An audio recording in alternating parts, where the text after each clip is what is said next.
El día de hoy te traigo la razón del cómo un joven de Wisconsin logró durante su carrera profesional llevar el fondo de donaciones de la Universidad de Yale de 1.300 millones a 31.200 millones con rendimientos anuales en promedio del 13%.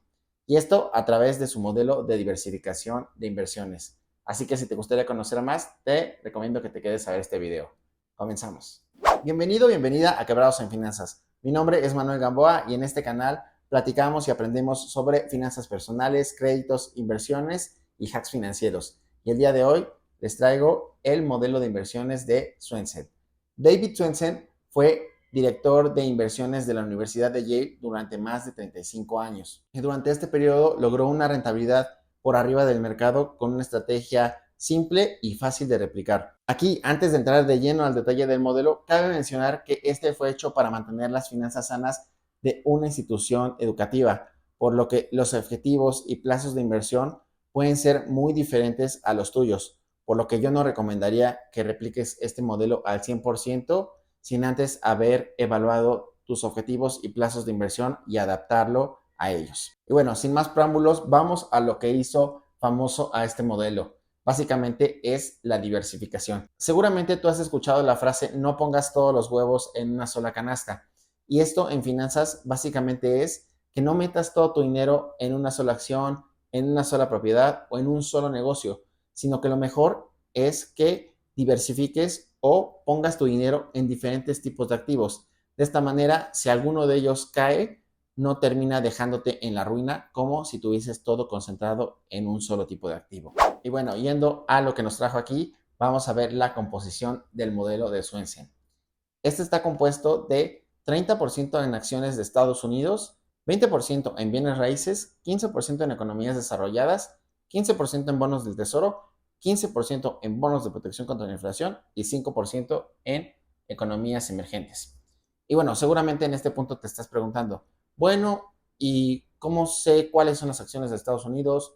¿Cómo sé cuáles son las mejores acciones o los mejores bienes raíces o las mejores compañías de economías emergentes o economías desarrolladas?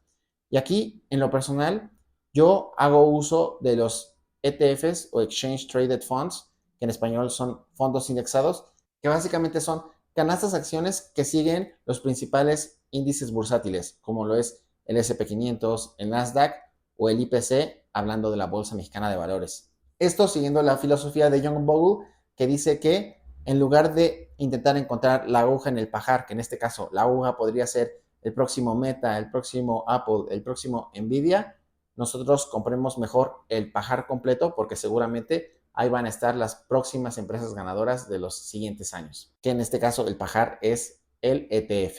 Y para continuar, les pondré un ejemplo de cuáles podrían ser los ETFs que ustedes podrían comprar para replicar este modelo. El primero es el BTI, el cual tiene un precio aproximado de 5.670 pesos y que en los últimos 10 años ha rendido un 16.9% en promedio. El BNQ, que es un ETF que invierte como tal en bienes raíces de Estados Unidos, o también llamados REITs, que es Real Estate Investment Trust, con un precio de 1.890 pesos y un rendimiento en los últimos 10 años de 10.6%.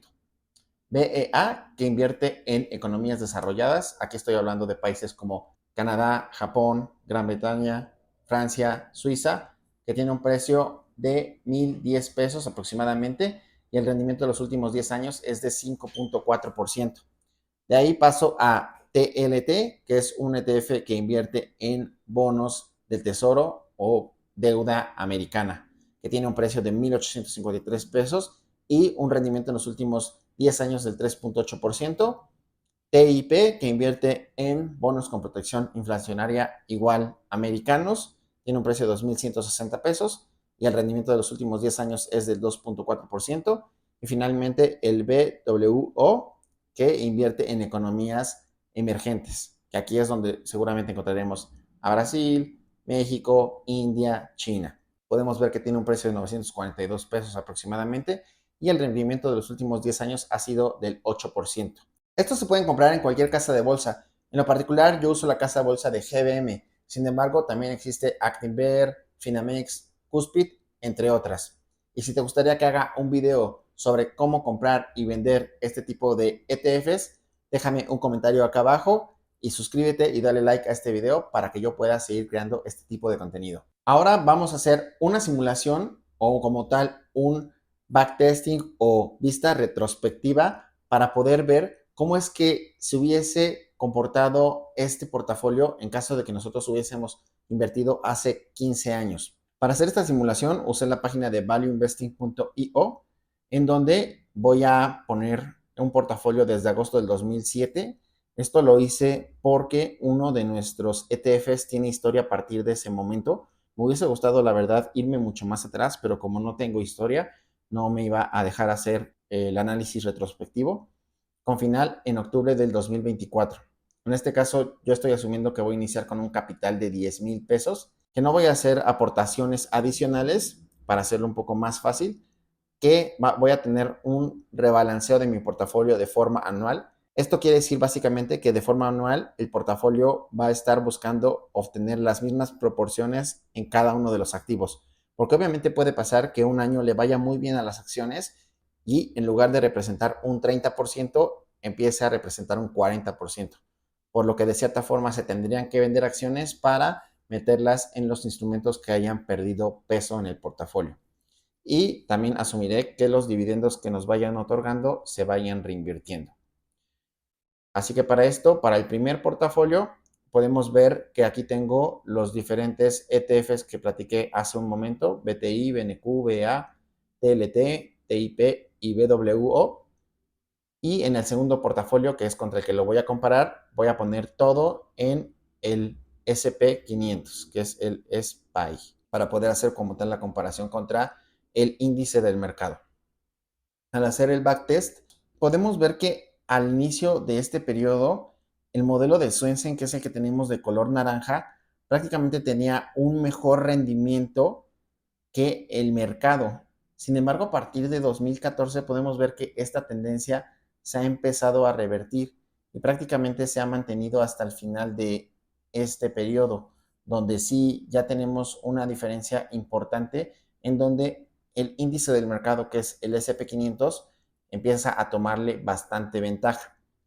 Y seguramente aquí te estás preguntando, oye, pero entonces si el índice del mercado me da mucho mejor rendimiento, ¿por qué escogería el modelo de Swensen?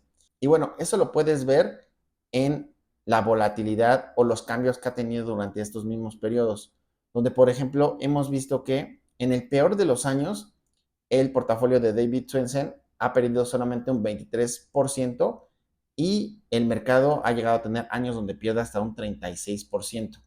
Y eso hablando del peor año. No estoy hablando de la caída más fuerte que han tenido, donde el portafolio que sigue pues como tal al mercado ha tenido una pérdida de prácticamente el 50% y el de David Swensen solo ha tenido una pérdida del 39%.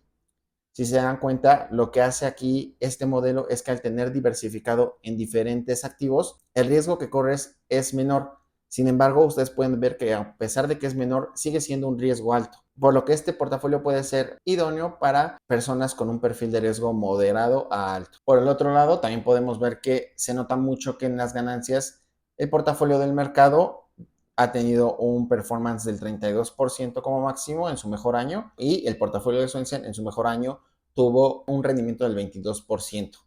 Y aquí está completamente relacionado con la diversificación, dado que al tener un peso importante, que en este caso es un 30% en deuda gubernamental, bonos, sudibonos y bonos del tesoro, pues esto amortigua un poco el crecimiento que seguramente tuvieron las acciones estadounidenses en ese momento. Y bueno, derivado de este análisis, dependiendo de tu nivel de riesgo, tú puedes decidir si no quieres aceptar a veces pérdidas tan fuertes que usualmente otorga el mercado y contraer un poquito ese riesgo a través de meter tu dinero en otro tipo de activos como lo hace el modelo de Swensen o irte por la opción de seguir completamente al mercado. Aquí para ambas estrategias vale la pena mencionar que los horizontes que se suelen utilizar son de más de 7, 10 años, por lo que yo no creo que ninguna de estas dos opciones puedan funcionar para un portafolio rentable a un corto o mediano plazo. Ahora vamos a hablar sobre las ventajas y desventajas del modelo de Swensen.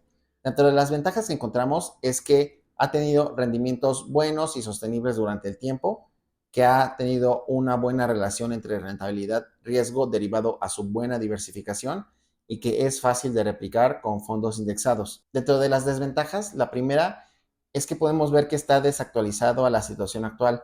Prácticamente lleva 10 años performeando por debajo del índice del mercado. Tiene muy poco peso en economías emergentes como lo son China o India, que posiblemente tienen un potencial importante a futuro del cual nos podemos beneficiar, o incluso no tiene un peso sobre acciones puramente de tecnología que han tenido un crecimiento importante en los últimos años y que puede ser conservador para algunos perfiles de riesgo, dado que el 30% del portafolio está en deuda gubernamental. Y esto puede mermar el crecimiento de tus inversiones a un largo plazo. Y bueno, hasta aquí dejaré el video sobre el modelo de Swensen, esperando que hayas aprendido algo nuevo sobre el tema de inversiones. Recuerda que este contenido fue hecho con carácter educativo e informativo, por lo cual no es una recomendación de inversión. Y aquí te dejaré otros videos para que tú puedas seguir aprendiendo de finanzas personales. Fue un gusto tenerte por aquí y espero verte pronto. Bye.